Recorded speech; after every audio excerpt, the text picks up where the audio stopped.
give the floor to the representative of Greece.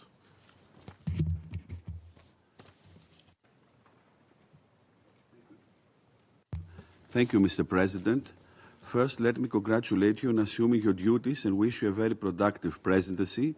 And I will thank colleagues or fellow member states for welcoming us in the Security Council.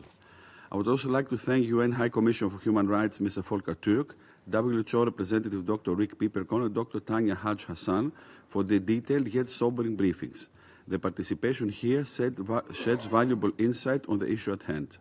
Mr. President, it has been 14 enormously difficult months for the people of Gaza. Our distinguished briefers today, and those who have preceded them in this chamber over the past year, have tried to describe a situation in the Gaza Strip almost beyond comprehension. This is a grave situation that has been in a downward spiral for the past year, while the recent attacks on hospitals have pushed an already inadequate health system to the brink of total collapse. Greece is extremely concerned that after more than a year of ongoing conflict in Gaza, an end to the human suffering remains elusive.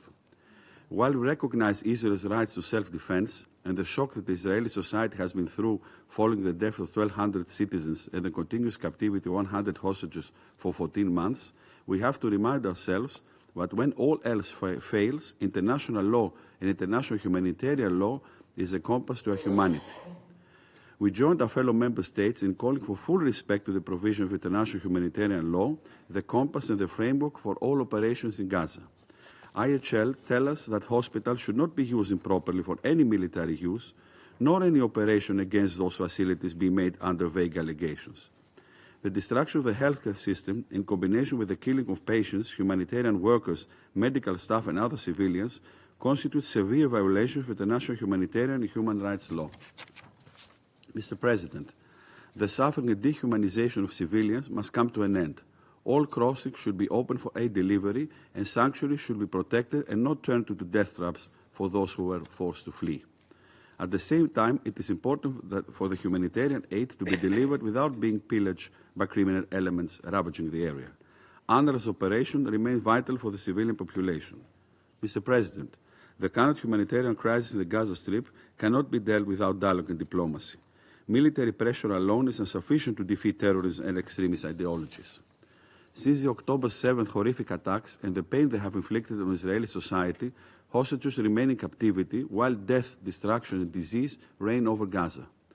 It is beyond any doubt that the ceasefire, the immediate and unconditional release of all hostages and the urgent, unhindered distribution of aid at scale is the only way to stem the tide. The only long-term solution for the region is to revitalize the political process to pave the way for a political horizon for a two-state solution, according to the relevant Security Council resolution, while recognizing the right of Israel to exist in peace and security. Mr. President, only 2 days ago, we all rang the new year, most of us with a New Year's resolution. Ours was to represent our country with dignity to this august body.